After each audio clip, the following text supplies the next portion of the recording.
We're talking Social Security. Almost everyone will claim it at some point, but what was it designed for? And when should you actually say, yes, I'm going to take my Social Security monies? Well, Matt Landon, a certified financial planner and CEO at Semmax Financial Group, is with us. All right, let's open up the can of worms. Let's talk about Social Security. Yep. Well, let's lead off by saying this.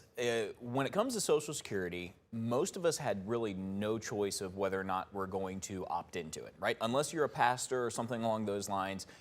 Social Security is just happening. They're taking it out of your paycheck. That happened when you first started working, and they're still doing it now. You really get one choice. When do you want to take it? Do you want to take it early at age 62? Do you want to delay it for a year, 2 years? Do you want to take it at full retirement? Do you want to take it late?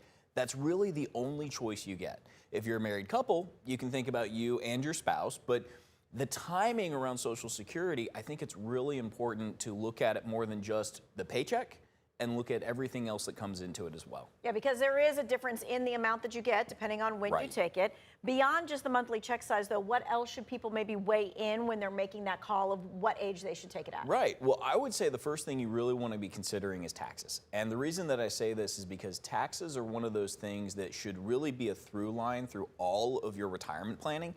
Everything that we're looking at or considering, you need to be looking at the impact of taxes. Beyond that, what are the other income streams? So you might have income coming in from Social Security, but also from a pension. It could be pulling from your IRAs. It could be taking from your Roth accounts or your after-tax accounts. So all of these things together, how do they form a tax picture? And then what are we doing from an estate planning perspective? If something happens to one spouse, what kind of cash flow will be there for the second spouse? These are all things you want to think about along with how large is that paycheck.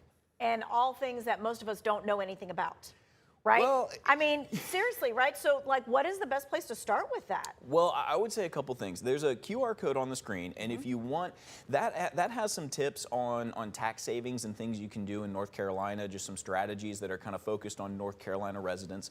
And so that's a place that you can start. But the other thing that I would say is it never hurts to get a second opinion. So sitting down with a financial professional and working through a plan and saying, okay, how do all of these disparate things come together and how did we get here?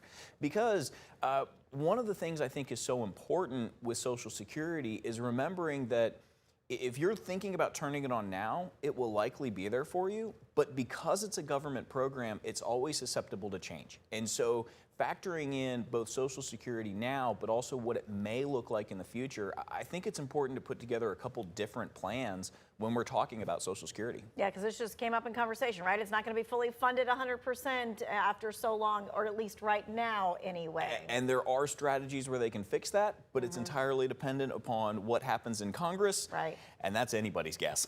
All right. Well, Matt, thank you so much for your time and expertise. We're going to post this entire conversation on our website under the tab called To Finance Your Future.